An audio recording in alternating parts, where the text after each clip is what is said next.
Good to have you back, and we're talking about sacred sex, and we're chatting with Trevor and Martina.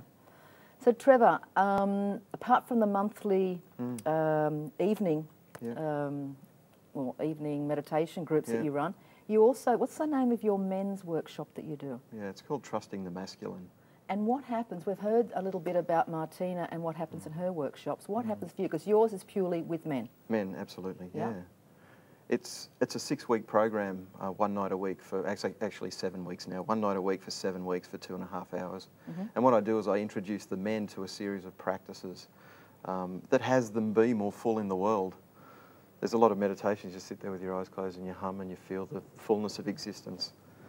You know, valid, you know, great, you know, but not what I do. You know, the tantric way and the way that I love to live my life is living it in the world, feeling it, breathing it, opening it, and actually living the goddess through me in the way that I deliver my groups. So what's the difference between meditation workshops and the workshops that you run? I guess the way that the men's groups that I run is if you look at now both men and women have a masculine and a feminine within them, so it's not like only men have a masculine, but men tend to resonate more deeply towards those masculine aspects. So what I teach men is how to get in touch with those aspects of them and how to meet the feminine in that flavour of their... Because love, but sex, enlightened sex or Tantra, is just about that union of consciousness and light. So consciousness being the eternal, unchanging masculine, if you want to put it in, this is esoteric kind of teachings, as the eternal, unchanging consciousness, which is light and is love, but it's that masculine aspect that doesn't change. And then you have the feminine, which is life force energy, which is, you know, the weather, which is constantly changing, never the same, unpredictable, the whole thing. So the practice as men is to actually stand in the face of the weather, which is usually presented to you in a female form as your partner, and breathe and feel and love and open as that moment as consciousness and light, but in a physical form. So I teach the men how to receive that different flavour of the weather and stand full in their heart, not to react when she's a thunderstorm. You know? And to actually just see it as part of the cycle of life, of relationship, and so when these guys are at work and the boss is barking some orders at them because they haven't done something to the fullest of what was expected, then they don't react to it. They're not yelling back, and don't find themselves, you know, sitting on the curb wondering why they've lost their job. So I teach them that masculine aspect that is that consciousness within all of us.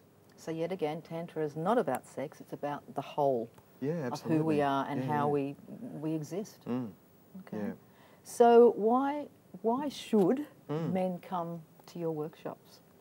Well, there's 2 different parts that I do. The Tantra evenings, which is really energetic practices. There's 112 meditations that were originally put down in Tantric scripture, if you like, and they date back over 7,000 years that's recorded.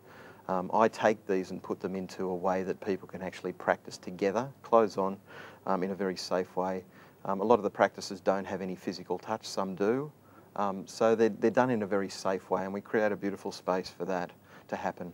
And that's what I call a non-polarity event, where men are just men, women are just women. If the men want to fall into that feminine aspect of themselves, then they can, and play with the energy and work with it, then they can do that. If the women want to take more of the warrior stance and be more in their masculine, or more in that domain of consciousness as stillness, then they can choose to do that as well. So it's just an authentic offering, where the men's groups is a yang practice for 7 weeks. So it's finding that masculinity that we all know. It's all in us from when we're boys, and we touch on it as men, whether there's moments in business when we just crunch a big deal, when we beat someone at a set of lights. It's that place of challenge, it's that place of competition, and that's that place of, you know, just standing there and just knowing where you're going. Okay. Now, I also believe that when you were studying Tantra, you actually were celibate consciously for 3 years? Yeah, almost 3 years. Yeah. Oh, okay. But that's pretty good given what you were saying before. Yeah. And you are now in a monogamous relationship with a woman who actually teaches Tantra to women. No, she's actually she's a therapist that actually runs women's groups and works with the feminine also, Alrighty. So how different is your relationship now with this woman compared to relationships previous? Depends on what day you talk to me. Why? One day a thunderstorm, the next it's like a, you know, fluffy white clouds. The next it's kind of like drizzle. The next time it's like... I mean, I'd like to think that I'm actually much more present in the relationship. And there's four aspects of Tantra, if you want to look at them as rungs on a ladder. The first one is be totally present. So I'm much more present than I've ever been in the past with my partners. Like, the second one is open your heart. Now, these are all really easy to do, right? Yeah, be present, open your heart. Right? Years and years of practice. Yeah, absolutely. I'm much more available because I'm present and I'm feeling, and it's just a much more compassionate view that I take of my partner as a woman as I am a man. So we meet each other as those equals, but then there's also the third part of it, which is dissolving the ego. The third rung. There's another easy one, right?